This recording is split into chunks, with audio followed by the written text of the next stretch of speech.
slideshow.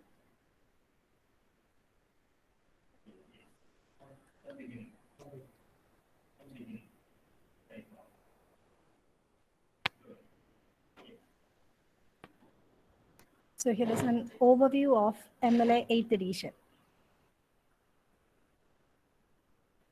First, we shall have a look at the origins of the organization MLA. As we all know, it is the Modern Language Association. And this was actually a small group formed in 1883 in USA to defend modern languages. We know about the privilege that was given to the classical languages, and modern languages were kind of discarded. I mean, it was not given that equal status as of the classical languages. So this group was formed to defend modern languages. It's based in USA, and their focus was language study, research, and scholarship. And now the organization consists of more than 25,000 members around the world. And there are many notable publications by this association. One is MLA International Bibliography, which serves as a major resource for researchers in literature and language. Another one is a Journal of Literary Studies, that is PMLA. And the most popular is MLA Handbook. And as we all know, it is considered as the style Bible for disciplines like humanities and liberal arts. And we have already 8 editions of MLA Handbook, which means that MLA is very much receptive to the changing needs of researchers. It also tries to accommodate new media and new ways of doing research.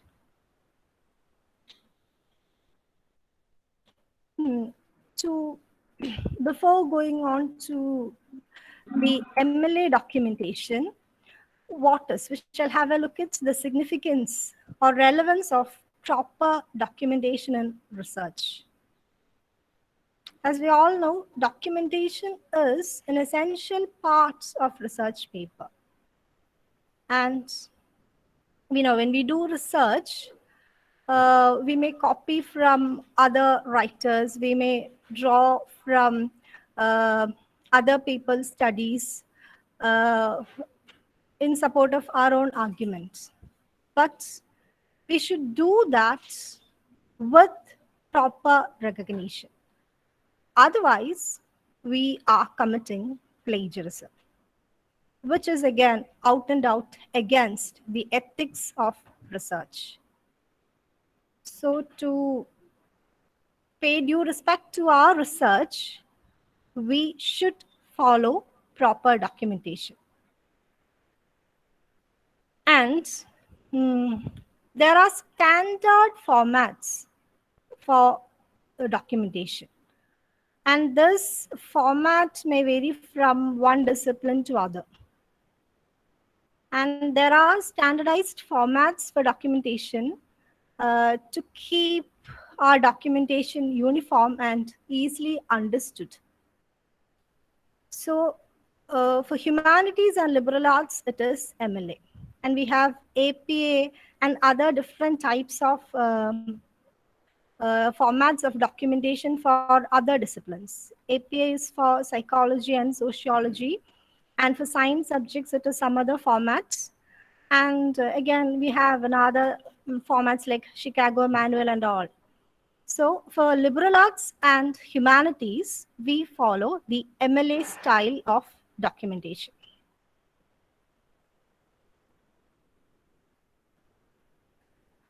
Now moving on to the principles of MLA documentation. As part of all types of documentation, primarily it is to avoid plagiarism. And another important objective of MLA documentation is to guide the readers quickly and unobtrusively to the source of any kind of borrowed material. MLA tries to make the documentation simple, and it also ensures that the interruption is minimum. That is, when you go through the research paper, the flow of your reading is interrupted, and that interruption is ensured very minimum.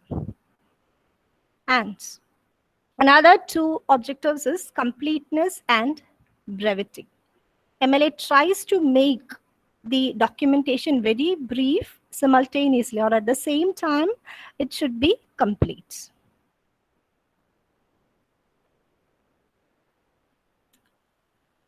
No. How to document in MLA style?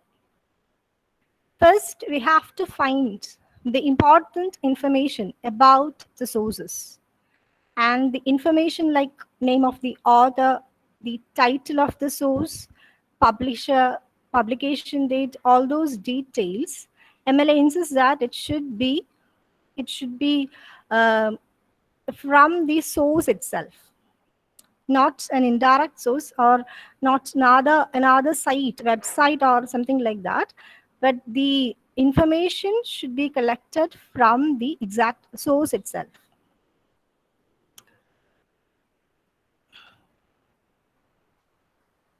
Now moving on to two parts of documentation as per MLA.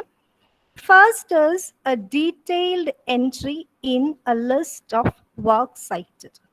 And as we all know, it serves as an appendix to your research paper, where you get the detailed entries of all the references that you have made in the uh, research paper. The next is an in-text citation, and where you get a minimal reference. And this minimal reference directs the reader to the works cited entry. Now, moving on to part one, the list of works cited. And works cited, the title, it refers to the sources, the list of sources cited in the body of the research project. And you have another broader title, works consulted. That is, if you are including all the works which you have referred but not cited, but if you are including all that big list, then your title should be works consulted and not works cited. Works cited is it's only those entries which you have cited in the research paper. Now, moving on to the core elements which should be included in your works cited list. Author, title of source, title of container, other contributors, version, number, publisher, publication date, location. And all these elements may not be there for all the sources or for all the entries. It depends on the type of your source.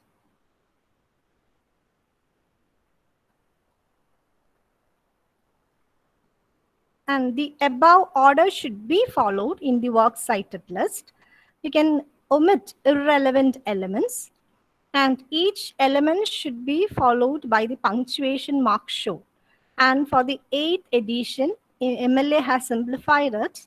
That is only for the name of the author and title of the source, we have a full stop or a period. And for all the other elements, except for the last one, that is a comma. And the entries should be listed in the alphabetical order, and each entry is written in the hanging intention format, which will be clearer when we refer to the examples. Now, to deal with the first element in the works cited list, that is author. We begin the entry with author's last name, which is followed by a comma. And the rest of the name is presented as it is given in the source book. An author's name, as we have already said, it ends with a period. As hope it's clear from the example, first example, Jacobs, comma, Allen. And in the source, you may find the name as Allen Jacobs. So you need to reverse it, and the second name will be put first. Jacobs, comma, Allen, full stop. And second name in the source, it may see as Naomi S. Barron, and you may reverse it as Barron, comma, Naomi S.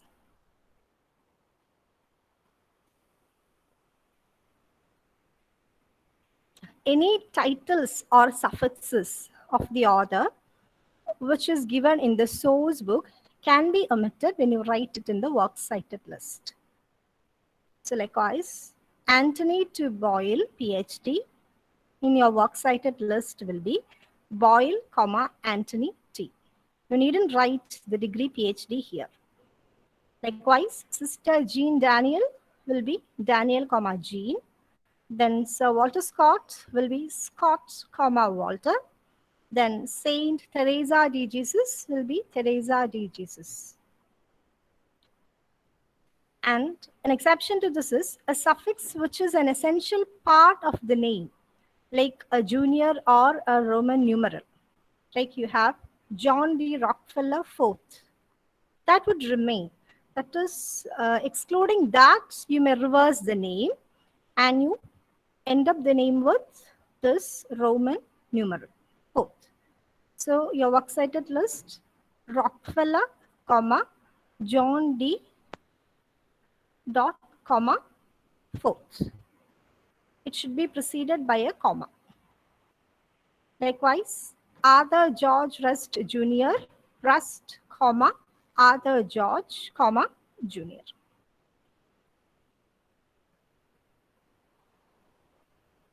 Then, if your source has two authors, it should follow the order as it is given in your source. Reverse only the first name. The second name will remain as it is given in the source. Follow it with a comma and. Likewise, Doris Michael. The first name, only the first name is reversed, which was Michael Doris in the source. It is reversed and the second name remain as it is, Lois Erdrich. Then if your source has three or more authors, again, only reverse the first name, then put a comma, and you could use et al, which stand for and others. Likewise, Anne Burdick, the first author's name is reversed as Burdick, comma, Anne, then again, comma, then et al, dots. So this et al would stand for all the other authors.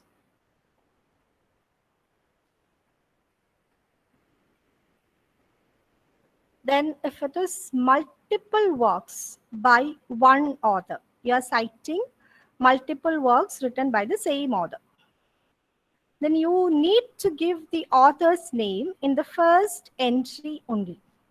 Thereafter, you can use 3 hyphens in place of the name. The 3 hyphens are usually followed by a period and then by the source's title. And if there is a specific role for the author, that is like editor, translator, etc., then these 3 hyphens will be followed by a comma. Then the describing role of the author, that is editor or translator, whatever it is, then these descriptive roles will be followed by a period. And these entries will be alphabetized by the titles of the sources. As it is written by same authors, we don't consider the author's name for alphabetizing this, but the titles, it will be alphabetized on the basis of the titles. We have the examples here. These are all works by the same author, Mary Boruff, which is reversed here as Boruff Mary. And in the second entry, she is the translator for this book. So we have 3 hyphens representing her name, then a comma, then the descriptive role, translator, then period. Then third, no roles for the author. So just three hyphens and period. And for the fourth one, she is the editor. So we have three hyphens, comma, and the role editor.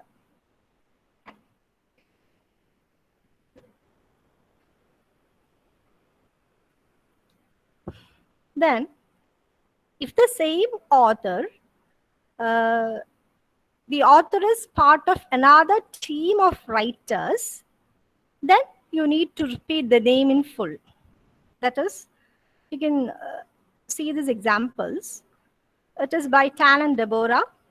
And the second entry, uh, it is also written by Tan and Deborah. So we replace the name with three hyphens and a dot. But for the third entry, you have another author. It is this work is co-authored. Tan and Deborah has collaborated with Roy Offred, two editors for this book. So here you cannot use three hyphens. It may be confusing. So you need to write the name in full.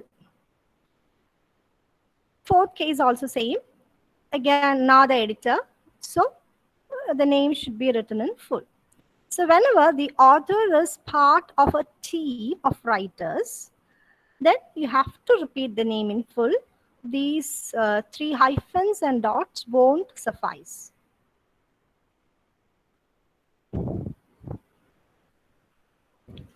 Then multiple works by co-authors. That is, for example, see, Charles Roberts collaborated with Robert Kellogg, and Charles Roberts collaborated with Eric Hess Rupkin. So here, the alphabetizing will be based on the second author's second name. So it is based on Kellogg and Rupkin here. So Kellogg comes first, then after that, Rupkin. So to document two or more works by the same co-authors whose names appear in a consistent order in the works, give the names in the first entry only. For example, Charles Robert and Robert Kellogg is for the first entry, and the second entry, same author. So in that case, you need to write the names in the first entry only. The second can be replaced by three hyphens and a dots.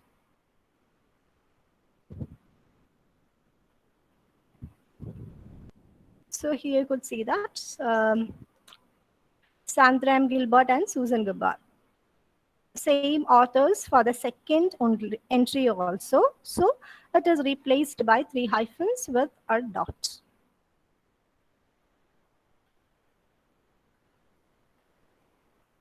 Then, if the author is also the editor, so you need to give the descriptive term here. Nunberg Jeffrey, he has a role here of the editor, so that descriptive role should be given. If it is two editors, then again, names, you need to reverse only the first name, then after the names, comma, and editors. After editors only, you put the period. If it is more than two editors, then you can give et al. And the descriptive role, editors.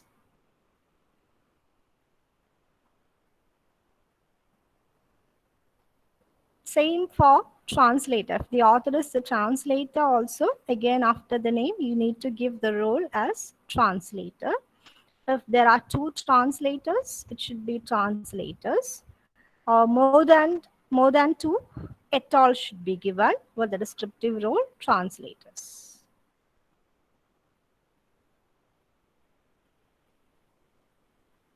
Then, if the source is a work from media such as a film or television, and you know there are many contributors to a film or a television program, so you could focus or you could give the name. That is, if your focus is on the contribution of the performer, you could give the name of the performer, or if it's the screenwriter, give the name of the screenwriter, and likewise it goes on. So here in the example, your focus is on the performer, Sarah Michelle Gellar, which is reversed as Gellar Sarah Michelle. who is the performer for this film, Buffy the Vampire Slayer. And in the second example, your focus is on the creator. So, Brandon Joe's creator.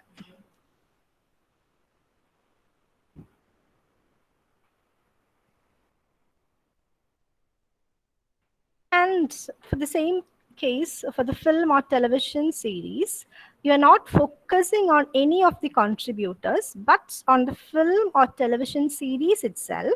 You needn't give the name of the contributor.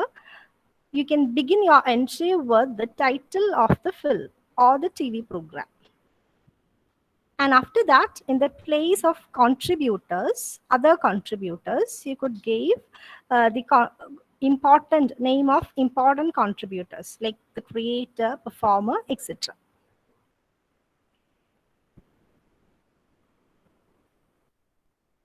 Then the case of pseudonyms, pseudonyms of the authors. Pseudonyms are usually treated as regular author names.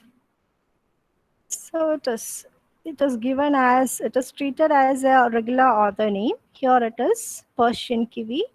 In the second entry, it is Stendhal. Then if the source is anonymous, you can skip the author element and begin the entry with the work's title, as the case of Beowulf.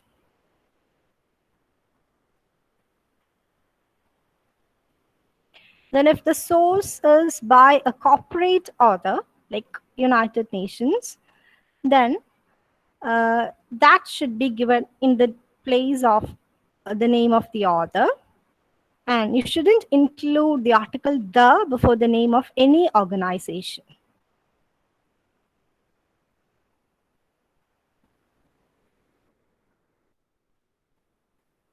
And if the source is both created and published by the same organization, you can skip again the author element. The name can be given only in the place of the publisher.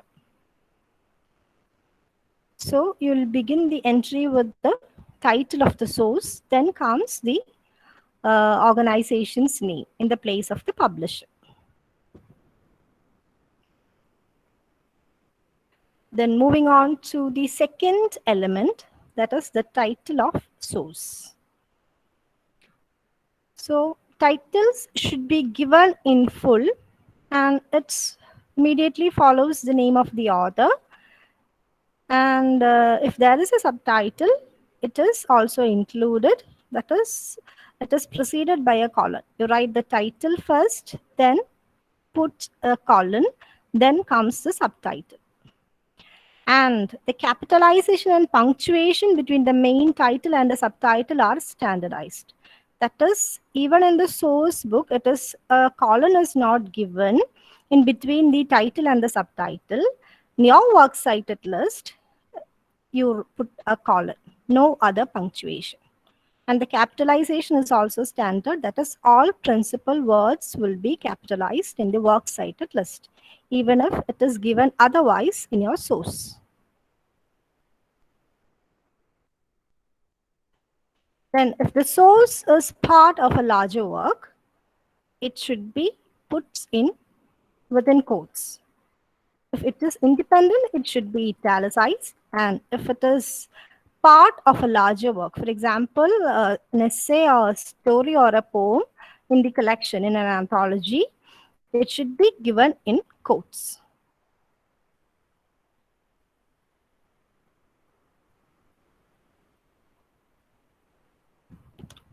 This is about the source. If it is an independent work, it should be italicized. We have mentioned it already.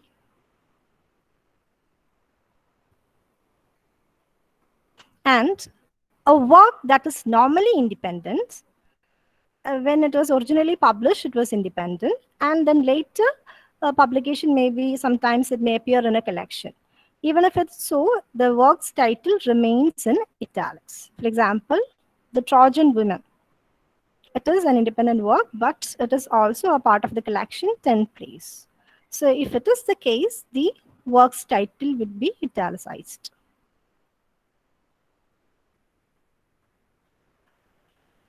Then the case of introduction, preface, forward, or afterword. All these titles will be neither italicized nor will be put in quotes, but you should capitalize it. Like in this example.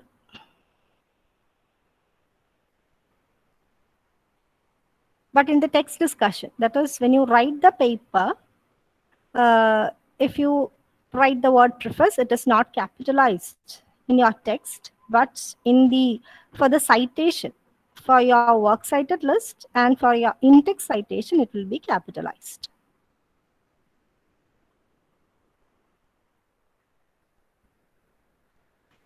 Sometimes there'll be some unique titles for introduction and all. So in that case, you need to write the title of the introduction first, put in quotes, then comes the descriptive row, descriptive title, that is introduction. So likewise in this example, Cormac McCarthy's Canon as Accidental Artifact. This is the unique title for introduction. So the title comes first in quotes and then comes introduction.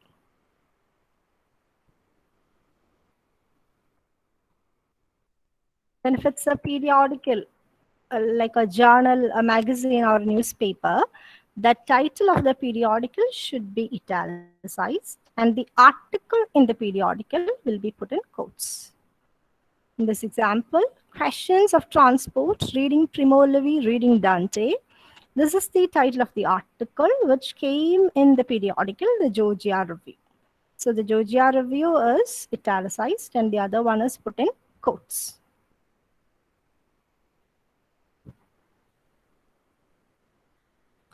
Same with television series. A television series is italicized and an episode within the series is put in quotes. The example, Buffy the Vampire Slayer is the television series, which is italicized. In the second example, you have an episode from this series, that is Hush. Hush within quotes, and Buffy the Vampire Slayer is italicized. Again, same with websites. Website is italicized. A post or an article in the website is put in quotation marks. Again, So Many Books is the name of the website. And the second example, The Reading Brain, Differences Between Digital and Print. That is the title of the article.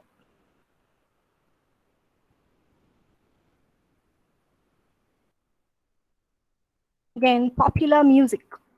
The title of the album is italicized. A song or other piece of music from the album is put in quotes.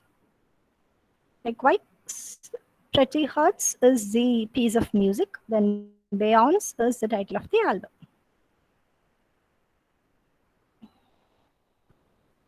And also, that title or of a piece of music which is released on its own, which was independent when it was originally released, when in the later it is released as part of an album also, it is italicized because it released independently, independent and the original first.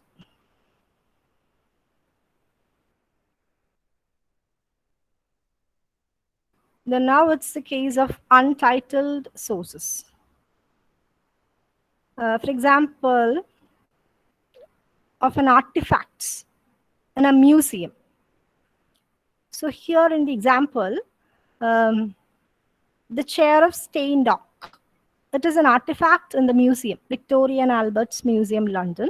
So you don't have an exact title for this artifact, but you can give your own description for the artifact, which should be capitalized. The first word and all the proper nouns in your description should be capitalized. It is neither italicized nor put in quotes. This is your own description of the artifacts.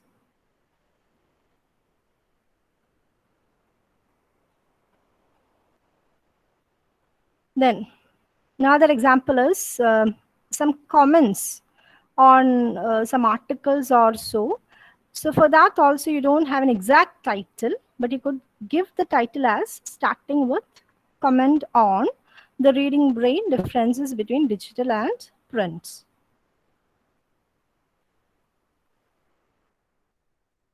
Then sometimes some reviews. Here also, it is a review of The Pleasures of Reading in an Age of Distraction by Alan Jacobs.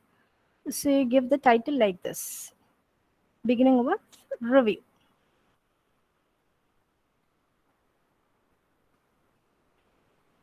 If it's a tweet, then you could give the full message of the tweet as your title, as there is no proper title for this thing.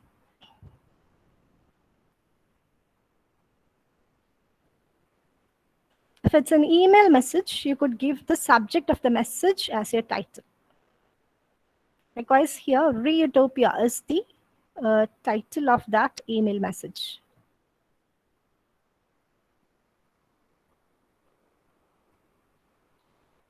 Then moving on to the third element, that is title of container.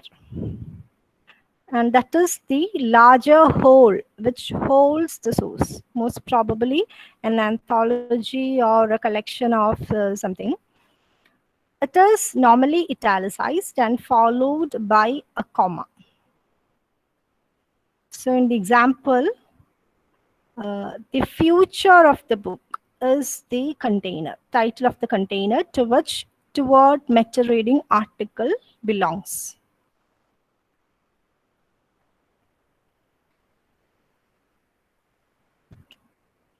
Here in the following examples, PMLA is the container here to which the article belongs, redefining reading.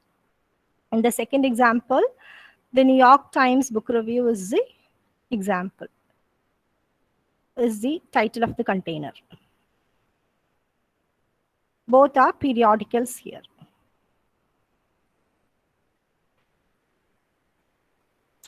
Here also, we have already seen this example. Buffy the Vampire Slayer is the container to which belongs Hush.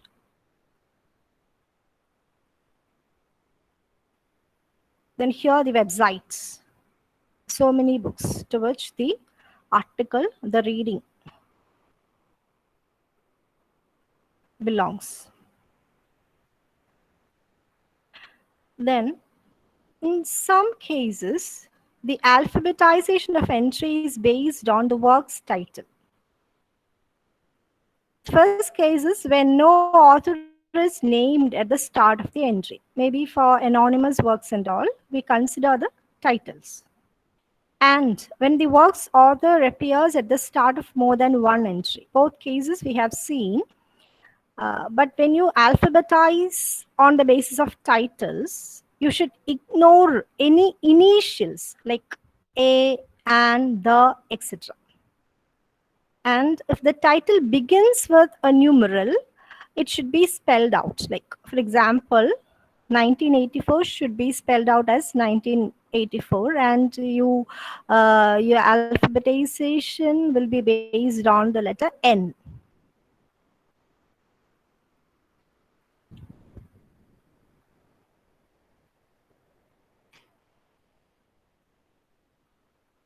Then moving on to the next element, other contributors. Maybe apart from the author, you'll have other contributors to a work like a director, editor, translator, etc. So these descriptions should be used for other contributors depending on their roles. Example. In the first example, Basin Patrick is the author of the article Toward Meta Reading, which belongs to the collection The Future of the Book, which is edited by Jeffrey Nunberg. Basin Patrick is not the editor, but you have the editor, Jeffrey Nunberg. So he is the other contributor in this entry, apart from the author. Likewise, Euripides, the Trojan women. The author is Euripides, but it belongs to the collection 10 Plays, which is translated by Paul Roche. So the other contributor here is Paul Roche. Then Here, Stendhal, the red and black, again translated by Roger Gall. That is, if it is preceded by a period, it should be put in caps. If it is preceded by a comma, the description will not be in caps. It is in small letters.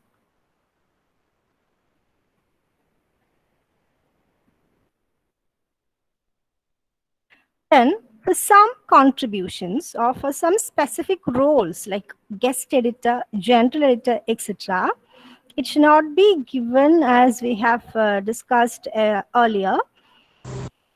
A special role, a special description should be given like this: General Editor Edwin H. Caddy. Then, for films and television episodes, there will be many contributors. So you could select most relevant of these contributors and include that in the place of other contributors. Like here it is, created by Joss Whedon, performance by Sarah Michelle Gellar. Okay.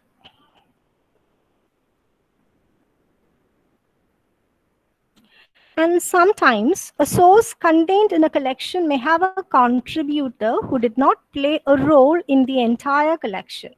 For instance, stories and poems in an anthology are often translated by various hands. And in the example, Fagi Ahmed Ibrahim Al, The Singing of the Stars, he is the author of this work.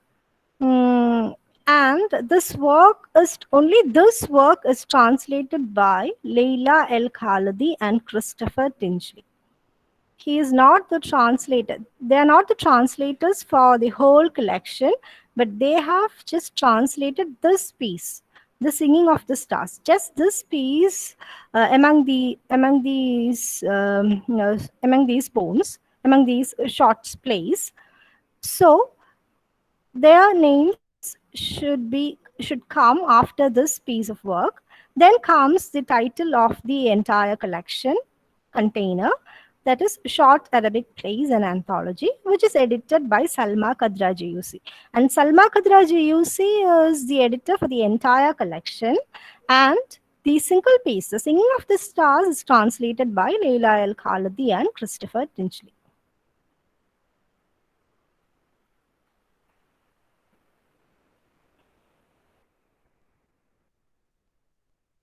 And moving on to version. If the source is a version of a work released in more than one form, you have to identify the version in your entry. In books, we know the common versions are editions. The versions of books are commonly called as editions. And a revised version of a book may be labeled revised edition, or it may be numbered, or may be given other descriptions. So here are some examples. So here, this is the expanded edition of this book. So edition, you could abbreviate edition as ED. And in the second entry, it is the updated edition. And in the third entry, it is the 7th edition. So if it is a number, it can be used like this: 8th edition, 9th edition, 7th edition, etc. As it is given in your source book. It should be exactly as it is given in your source book. Then, for some cases, names like Authorized King James Version or Norton Critical Edition. So these common names cannot be abbreviated. So they should be capitalized as they are names of unique things. Words in these titles, in these names, in these labels are not edited or abbreviated.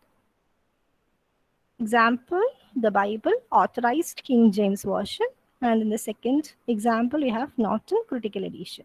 And this is the third edition of Norton Critical Edition that can be given as we have discussed earlier. And in that case, edition can be abbreviated, but not the label Norton Critical Edition.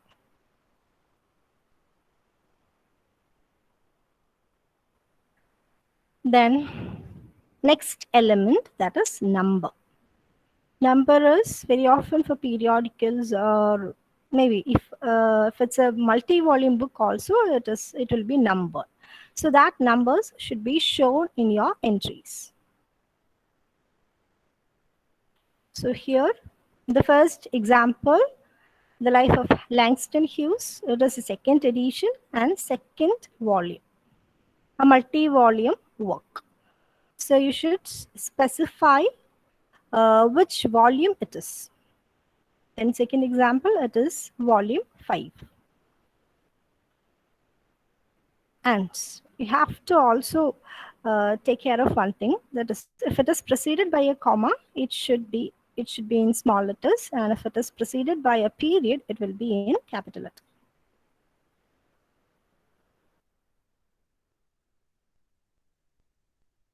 Then coming to journal issues. Journal issues are typically numbered. Some journals use both volume and issue numbers. The issues of a journal published in a single year compose one volume, and volumes are numbered sequentially.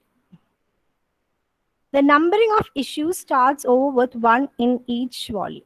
For example, the issues of a journal for the year 2000.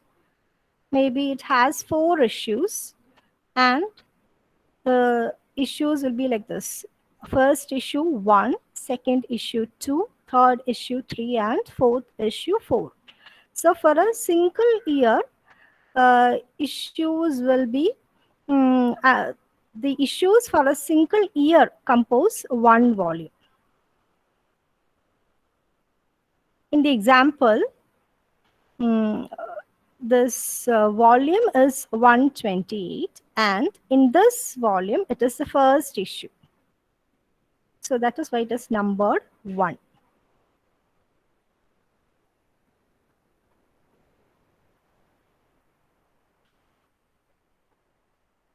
Some journals don't use volume numbers, but instead number all the issues in sequence.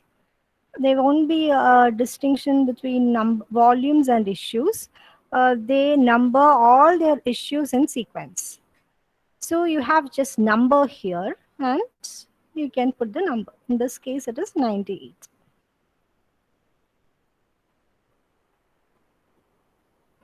Comic books are also usually numbered with issue numbers.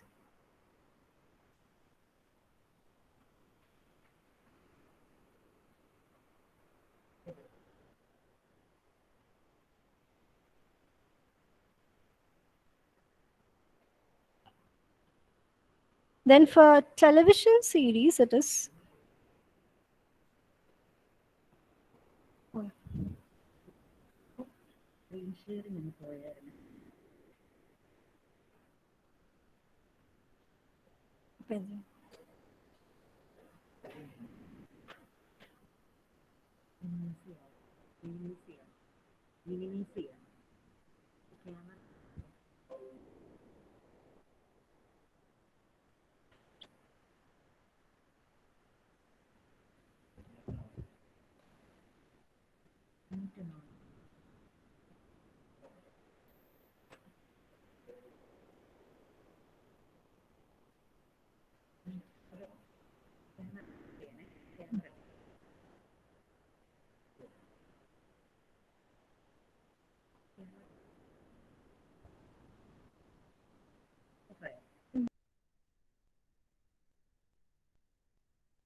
We apologize for the technical glitches. We'll soon resume in a while.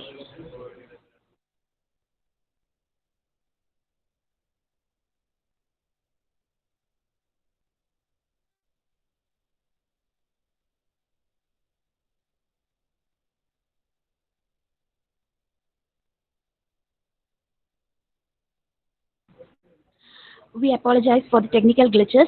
We will soon resume in a while.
So,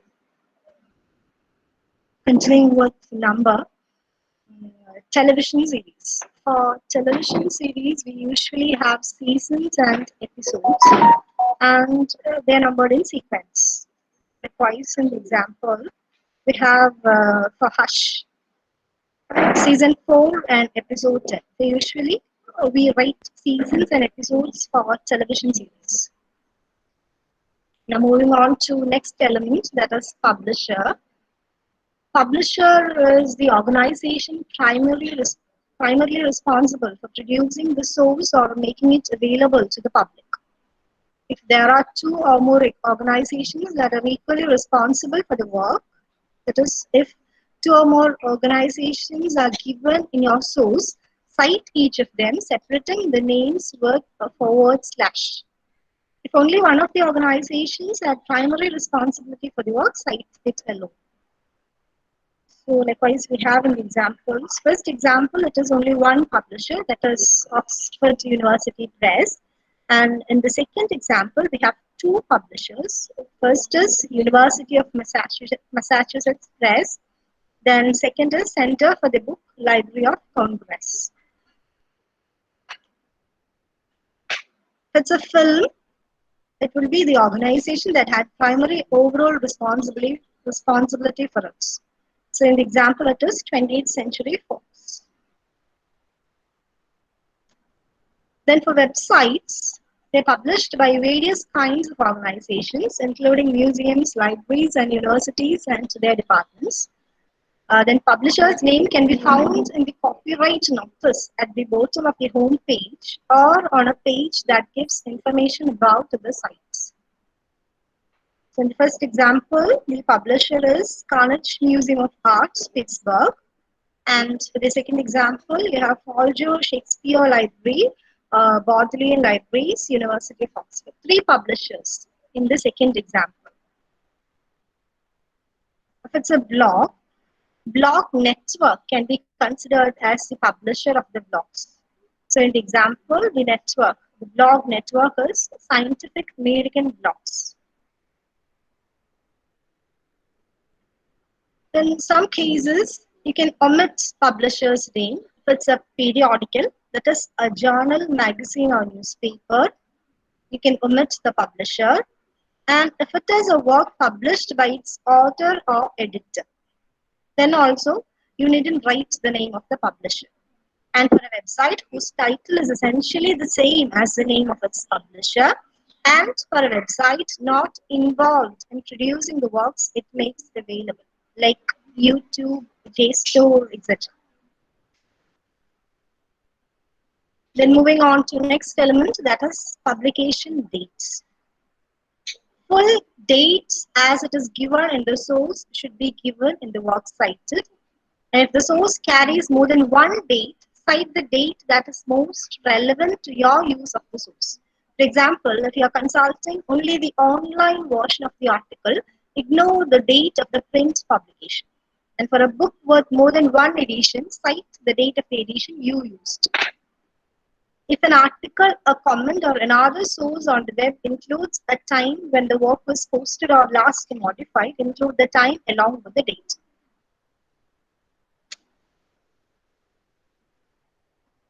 If there is a range of dates given in the source, maybe for some web projects and all, there will be a range of dates. So you can write the range of dates in your works cited list. As it is given in the example, it's a project and it started in 1996 and ended in 2014. So the range of dates is given here.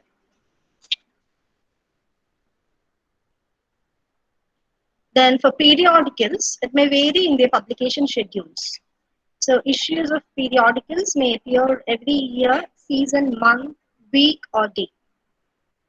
So as the dates given in the periodical should be given in the works cited, like Jan 2013, maybe in some it is spring 2008, maybe there'll be no months given, only dates, then you need to give, only years, then you need to give the years only. Now moving on to the last element in the works cited entry, that is location. Location depends on the medium of publication. It's a print source, we have page numbers or other division numbers. And the page number, if it's a one single page, it should be preceded by P. And if it's a range of page numbers, it should be preceded by PP word affiliate. So in the first example, you have P dot 32, that is your page, the page number referred is 32. And the second example, it is a range of page numbers, that is PP dot 193 to 200. Then maybe works in periodicals, sometimes it is not printed on consecutive pages. So if that's the case, include only the first page number and a plus sign, leaving no intervening space.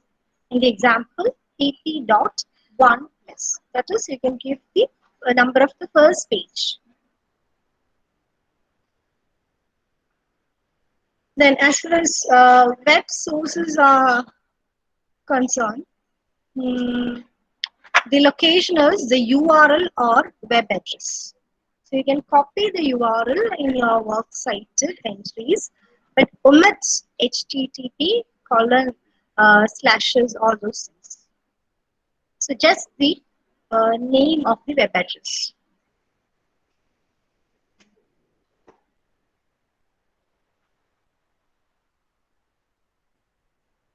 Sometimes, in the case of web sources again, digital object identifier or DOIs will be provided in the site. So in that case, use DOI instead of the URL, because DOI is something remains attached to the source even if the URL changes. That is something permanent. So we can use DOI instead of a URL. Then for a DVD set, the location is indicated by the disk number. Then location of physical objects, as we have seen the example of chair of stained oak. For such cases, give the name of the place and the city. And if the city is part of the place's name, you can omit city. In the example, the train, you have another artifacts, and the location is Museum of Modern Art, New York. And if you're dealing with a performance, a lecture, or another form of live presentation, you can name the venue and its city. And again, you can omit the city if it's part of the venue's name. Likewise, here we have a lecture by Atwood, and that was the venue was Royal York Hotel, Toronto. So with that, we point up the core elements, and now we have some optional elements which are not that relevant. So date of original publication, city of publication, then other facts about the source, date of access. These are all optional things, and if you think it is relevant for your source, you can cite it. Otherwise, you can omit these elements. Now moving on to the second part of MLA documentation, that is in-text citation. How you document these things in your text. So it is always an insertion of a brief reference which indicates the source you consulted. It should direct the reader unambiguously to the entry in the works cited list for the source. And that is the main objective of in-text citation. You have already given a complete list, complete entries of your works cited list. So when a reader goes through your work, when he finds some references, that reference should directly or unambiguously direct him to the works cited list. And also the interruption should be minimal. So your in-text citation will be always brief. It is composed of the first element in the entry in the works cited list and a page number. And if the page number is given in a parenthesis or a brackets, which is placed where there is a natural pause in the text, usually after the completion of your sentence.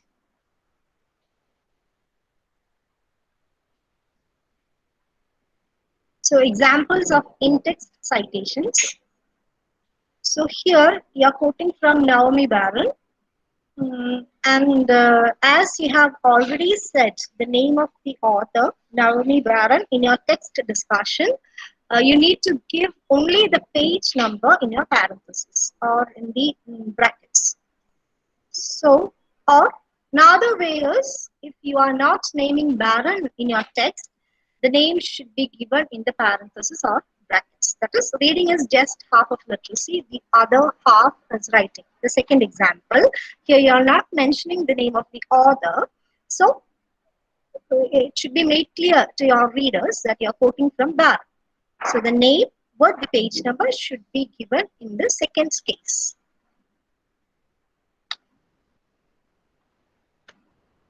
Then, so if your quotation is not more than 4 lines, it can be incorporated with the text, as we have just seen now. If it runs more than 4 lines, it should be set off from the text. It is your text goes like this: the forms of writing that can accompany the reading, that is your text or your sentence, and your code starts from can fill various roles till a computer file. So that obviously runs more than 4 lines. That is why it is set off from the text and with the parenthetical citation Baron 194.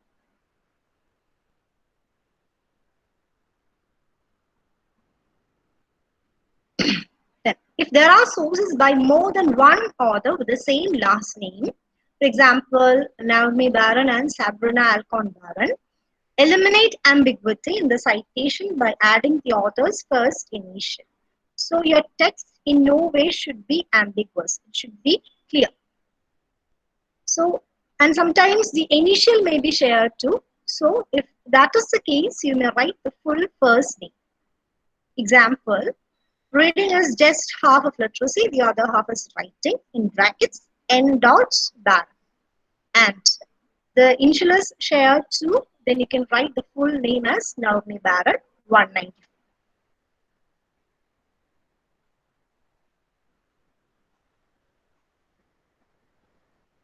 Some cases, the sources, there may be more sources by the same author, then include a short form, an abbreviation of the source's title preceded by a comma.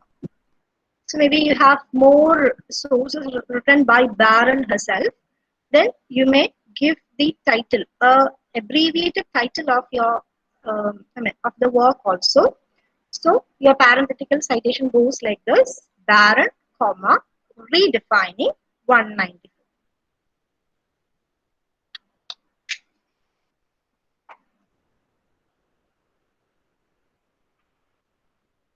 If the entry in the works cited list begins with the title of the work, the in-text citation also contains the title. The title may appear in the text itself or abbreviated before the page number in the parenthesis. For example, Reading at Risk, a survey of literary reading in America, that is the title of your source. So you have already given the title in your text discussion. So you need to give only the page number in the parenthetical citation. That is the first example. In the second example, if you're not mentioning the title of the source, you need to give an abbreviated form of your title with page number. So in second example, your citation is Reading 3.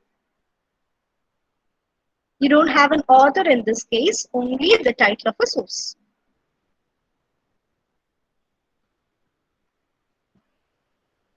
Now, for some books or some sources, it may not be page numbers. They may have other division numbers like paragraphs, sections, chapters, etc. If that's the case, you need to give the division numbers preceded by a respective label. If it is a paragraph, you need to give PAR dots. Or if it is paragraphs, then PARS dots. So for page number, you needn't give any label, that is understood. But if it is other division numbers, you have to give an abbreviated form of the label.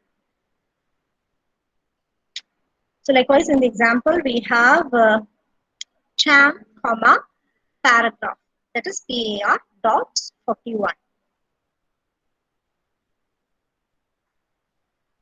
For some sources, we don't have page numbers or any other kind of part number.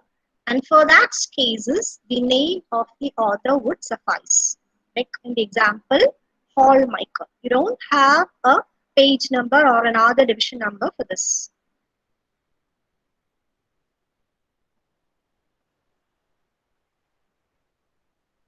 Then another examples of giving division numbers. Maybe in this case, your page number is 533. Then you have volume. Maybe you are quoting from a multi-volume work. So in that case, you need to give the volume number too in your parenthetical citation. So page number, then volume number, comma, then chapter number.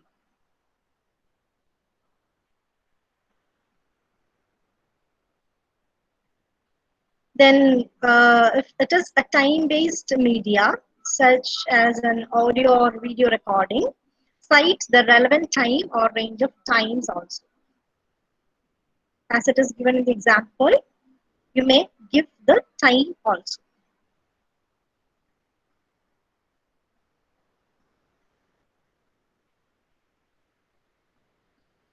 And if it is not quotes, but you're just adding some borrowed facts and ideas, citation is also essential in that case. The parenthetical citation for a fact or paraphrased idea should be placed as close as possible after the borrowed material at a natural pause in the sentence. So same case, it is not a quote but an idea from Barron. If that is the case also, you need to give citations. Sometimes you're quoting a fact which is common in more than one author. If that is the case, you need to give the uh, reference to all the sources. For example, here the same idea is quoted in both Barron and Jacobs. So in Barron, in her work, it is given in page number 194, and in Jacobs, it is given in page 55. So you can place it in the alphabetical order, give the first author and the page number, which is followed by a semicolon, then comes the second author.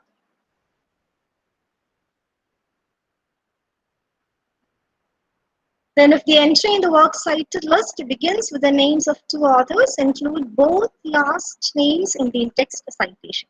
Because if it is a co-authorship, you need to give the names of two authors as it is given in your works cited entry. You can give the last names of both the authors with the page number. And in the second example, it is more than two authors, so you can use et al. Burdick et al. 42.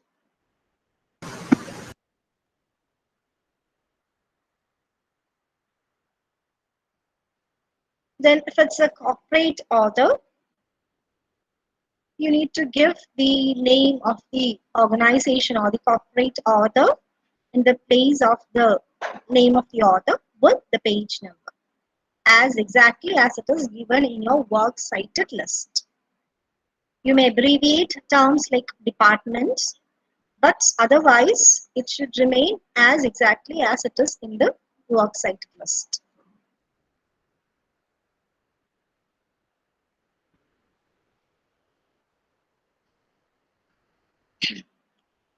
Then moving on to abbreviations of titles of sources. Mm, in your in-text citation, when you give the titles in parentheses, you can abbreviate your titles. For example, you can abbreviate. Usually, we abbreviate it into noun phrases. If it is, as it is given in the example, Faulkner's Novels of the South, you could limit it into the first noun phrase, that is Faulkner's Novels. But in the second example, it is Faulkner's Southern Novels. The whole title is a noun phrase that we cannot abbreviate. It remains as it is, Faulkner's Southern Novels.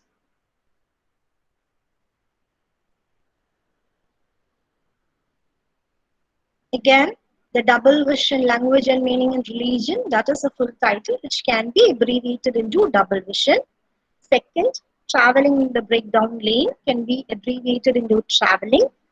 You say you want a revolution can be abbreviated as small as U, but provided there should not be any ambiguity with the abbreviation.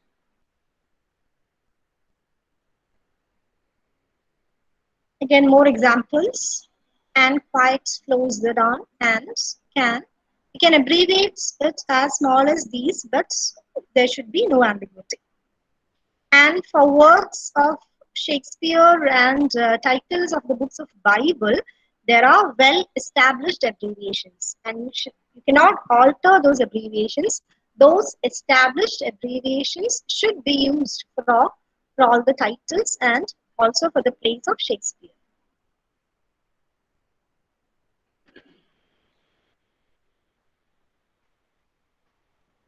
Then if it is again case of introduction or a preface or a foreword, you cannot abbreviate titles like that. You should write introduction or preface, whatever it is. But if there is a unique title for introduction and all, that title can be abbreviated. Example. See, in the second example, the title, it is a review of a sense of things, which is rather a big title. That can be abbreviated into review.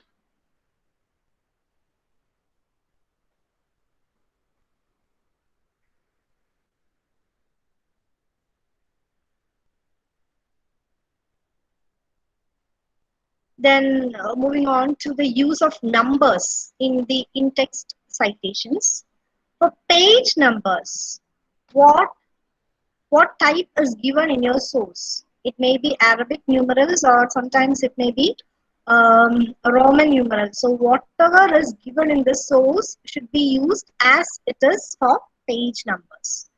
But for division numbers, it is always Arabic numerals used in in-text citations.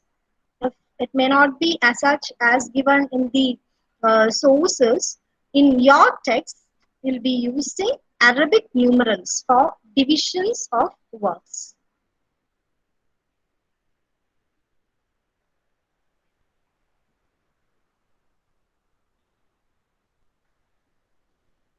In the first example, it is from the, as well admits in the middle of his multi-volume history. It is in the parenthetical citation. First you have the volume number, colon, then comes the page number.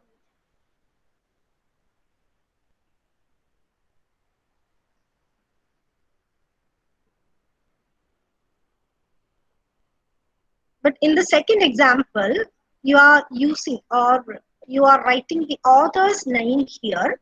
So it should be followed by a comma, then the label, the abbreviation for volume, dot 4.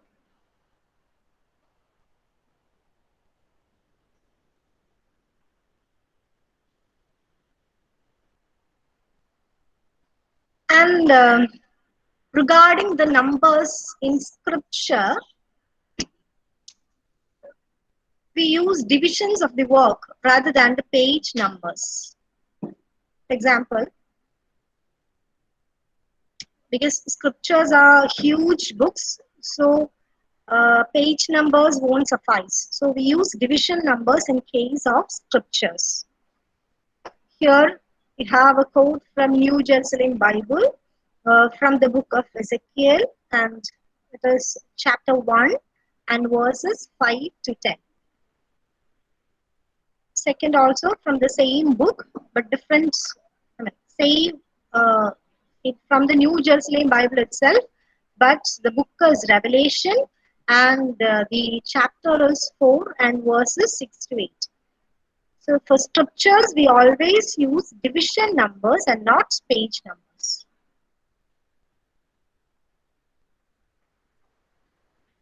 Then now the case of indirect sources. So whenever possible, take material from the original source. But sometimes it may not be possible. Only an indirect source is available. If that is the case, your citation goes like this. This a quote from Johnson, but it is not found in Johnson's, but it is found in Burke's work. That is, Boswell's work, and in your citation goes like quoted in Boswell, because the original source is not available, only an indirect source is available. So you can write, you can give reference of that indirect source here.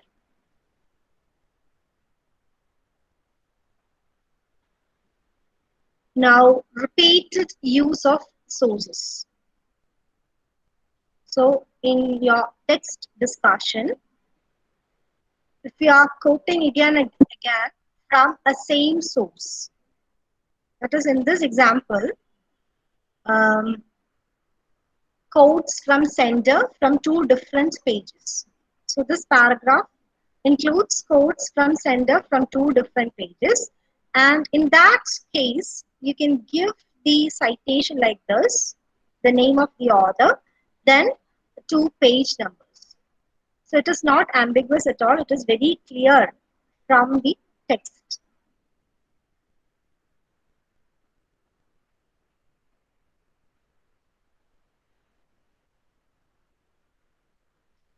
But if you split, this is another example where you split the quotes. So if you split the quote, then it may be ambiguous if you if you give the citation together. So you need to split your citation also.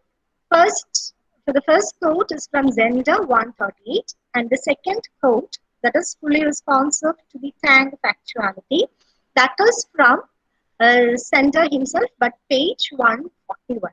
You needn't repeat the name of the author because it is understood, but you have to give the page number in a separate parenthesis.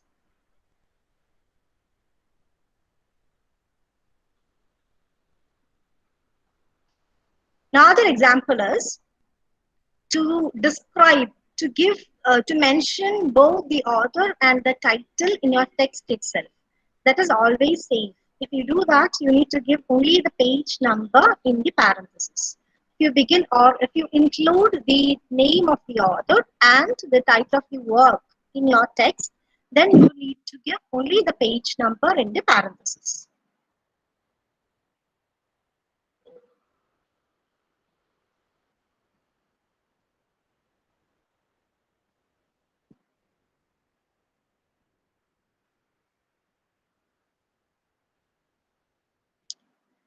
Now moving on to, so these are the two parts. First is work cited list and the second is in-text citations.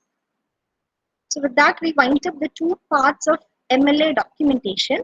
And now we can have a look at some of the important conventions in academic writing.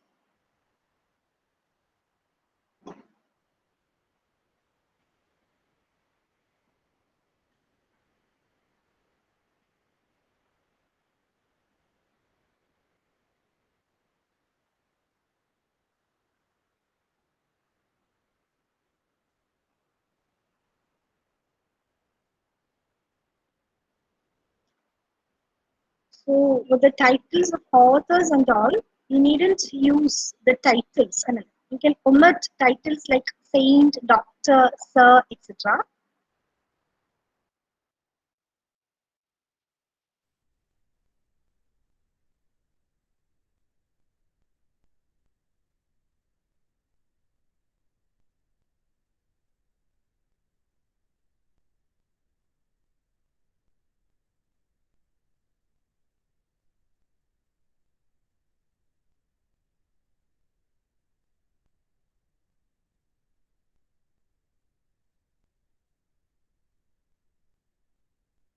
Then another important thing is when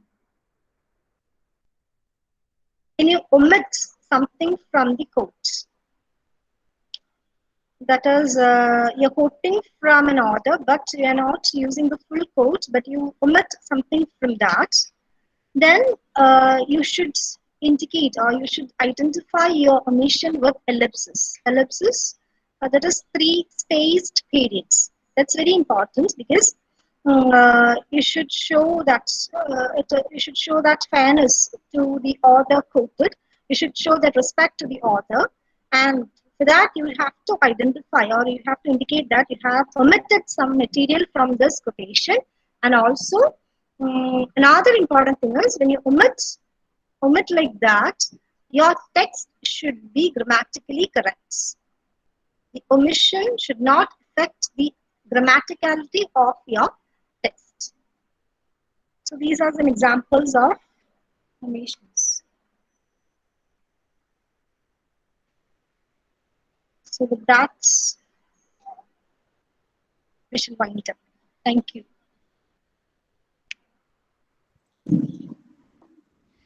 Thank you, ma'am, for that guided tour through the realms of MLA 8 and that nuanced detailing of the documentation process. I now invite Dr. Ranjit Krishnan KR, Assistant Professor of the Department of English, to deliver the vote of thanks. Over to you, sir.